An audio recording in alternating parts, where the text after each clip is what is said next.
A sari is a 6 meters long fabric, which is a canvas for me to do anything I want. Hello and welcome to Career Central, the podcast where we demystify careers. My name is Sachin Ramurthy, and this week we'll be talking with famed fashion designer Gaurang Shah.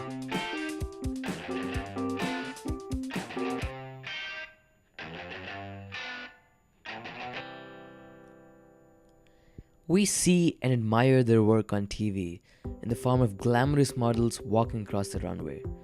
But do we actually know them? An incredible amount of hard work and thinking goes into every piece that a fashion designer makes. That's right, today we are going to get to know all about the nuances of a career in fashion design. Like any other career, there is a specific skill set that best suits fashion designers. Some of those skills are in communication, decision making, detail orientedness, and the most important of all, in creativity and artistic ability.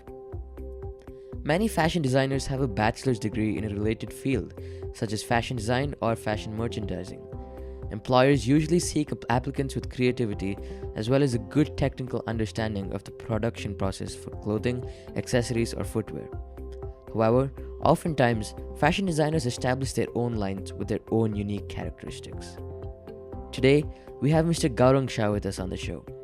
Known as the Master of Weaves, Mr. Shah strives to create exquisite, handcrafted masterpieces.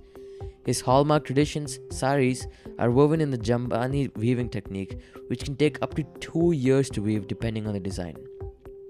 Jamdani, a discontinuous extra weft technique of weaving, takes no help from machinery. A hand-drawn artwork design is kept under the warp in the loom and is replicated by the weaver to the finest details.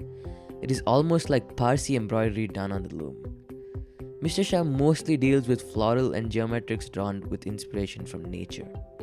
His passion has led to more than 800 weavers working with him today all over the country. He's worked with several actresses such as Vidya, Balan and Sonam Kapoor.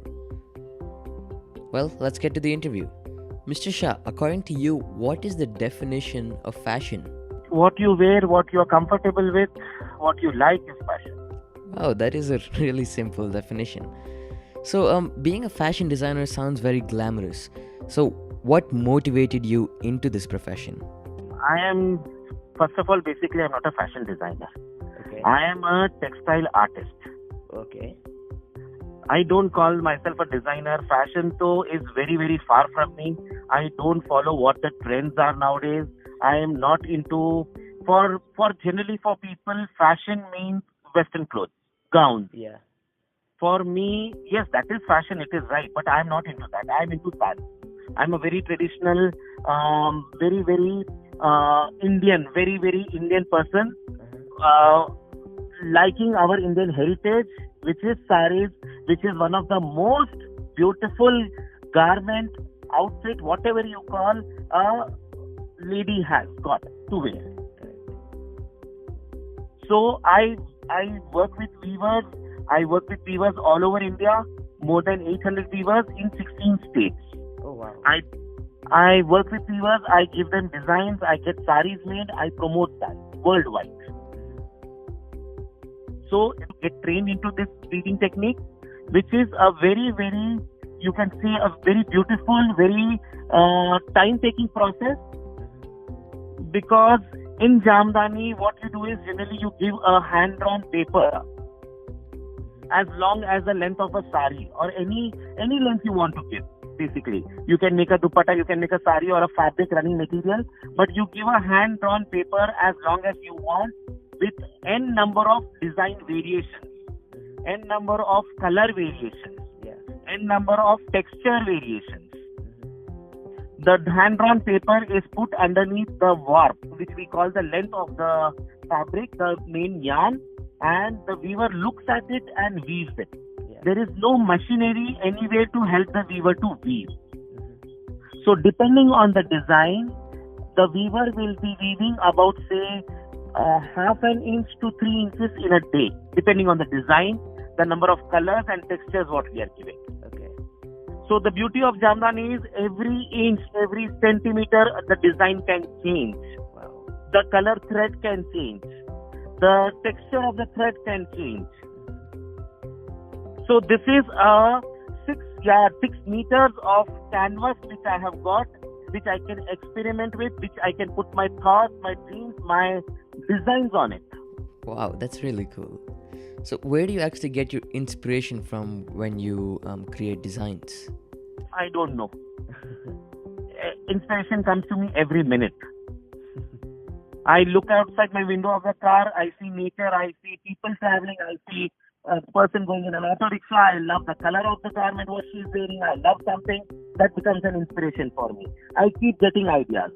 I get up very early in the morning and ideas keep flowing into me. So what soft skills should someone have in order to be a successful fashion designer or textile artist? It's not only about textile artists. It is about, number one is your passion. Number two is your thought process. Number three, your capability, your ability, your your way of thinking, of being different. Yeah. That is what is going to take you forward. Okay. So obviously, designing fashion wear is probably the most important role in your industry. But what are some other types of jobs or roles that people can take on? There are lots of things. There are loads and loads of things. You have dyeing, you have printing, you have weaving, you have embroidery, you you have hand paintings. You have various jobs here. Especially in India, every few kilometers of India, you will get beautiful art and craft. Okay. And this is very, very different from each other. Okay. Nothing is repeated anywhere. Every state, every city, every village you go to, you will get some art and craft there, which is different from the other. Okay. So there are so much opportunity for a designer here. The weaving techniques, the printing, whatever you say, the art and craft, what we have in India, nowhere in the world it is there. Wow. So nowadays, technology has entered nearly every aspect of our lives, and it's something that a lot of students really want to pursue. So what has been the impact of technology in your industry? See, for my work, which is weaving, technology comes in a very, very limited space, I'll call, because it helps only in designing. Okay. Other than that, everything is handmade, hand-woven, hand-prepared. Even the loom you say, the yarn you say, the dyeing of the process, the dyeing of the yarn, the preparing of the loom, everything has to be done by hand. Yes, there are computers and machines have come in where you feed in the design and weaving is done automatically. But then, that's the beauty of handloom. The mistakes what we do while weaving a sari, the variations what you get in hand weaving that is the beauty of handloom. The variations and what we get, the different textures what you get. By mistake you forget to put in a red thread where it was necessary and you put in another color. Where you have to put suppose a silk yarn and you put off by mistake a cotton yarn. So those are the mistakes which make the product beautiful. Whereas in computer design, computer aided or machine aided design or weaving, it is so perfect that it is good. I'm not saying it's not good, but that has a different take. Yeah. For me, handloom is handloom. Nothing can overtake it. Right. So final question now, and this is a big picture question. So what is your message or advice to students who may be considering a career in your industry? See, I have given lots of talks at various schools of design and all, and I have always told everyone, number one is you need to be really very different to survive here.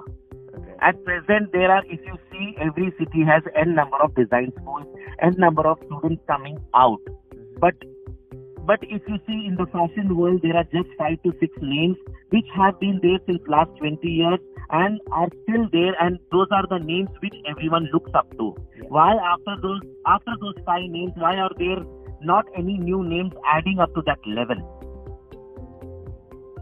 Number one. Number two is the passion. Whatever you are doing, you have to eat, drink, sleep only what you have to do, what you want to do. For me, it is designing. For me, it is sarees. Day, night, every time, every minute, I am only into that. How I improve myself, how I create new things. At present, I have 9 stores all over India and 2 stores out of India. So, to run these 11 stores, people keep coming back to me. People who buy from me keep coming back to me. For them, I have to offer new things every day. Then only they are going to buy from me. Correct. Right? Yeah. So for them, I need to keep on thinking of new designs, new concepts. When a repeat customer is coming to me and asks me what is new, I can't just show them what was there last time. Correct. Or else they are not going to buy from me. Correct. They are going to move on to another designer. Yeah. So for me, for anyone, you have to keep on offering new things every day. More than the customer, it is you yourself who have to keep on reinventing every day. These are the 2 main things. One is your passion and one is your trying to be different. Yeah. These are the 2 things. Number 3, I always tell the students, I always tell the upcoming designers, India has such beauty, such cultural heritage. Use it. Why copy the West? Why make gowns? Why make Western wear? Are there not designers outside India who sell that? Why will a person want to buy from you when they get better things outside? Correct. Yeah. So why don't you work with our weavers? Why don't you work with our textiles? The variety of the weaves, textiles, fabrics, what we can create, no one in the world can do that. Yeah. Still, people want to use the China fabrics and those do the Western cut. I said, why? What is the necessity? Right. Every fashion week you go to, yes, you always get to see gowns, you get to see the short clothes. Why? That is not our culture. That is not our heritage. I understand, okay, you don't have a culture, you don't get fabrics in India, then you go, you source them and you get them and make them. But here, why not use our fabrics? Correct. Our khadi, which is produced here in India, it is such a beautiful fabric. Anything you do, it takes it. You do dyeing, printing, embroidery, hand painting, anything. Yeah. Awesome. Well, that's the end of the interview, Mr. Shah. Thank you so much for your time. That's it for today, everybody. But be sure to follow us on iTunes and Facebook. Subscribe to our YouTube channel and visit www.indianstudentroom.com for more. See you next time when we interview a pulmonologist.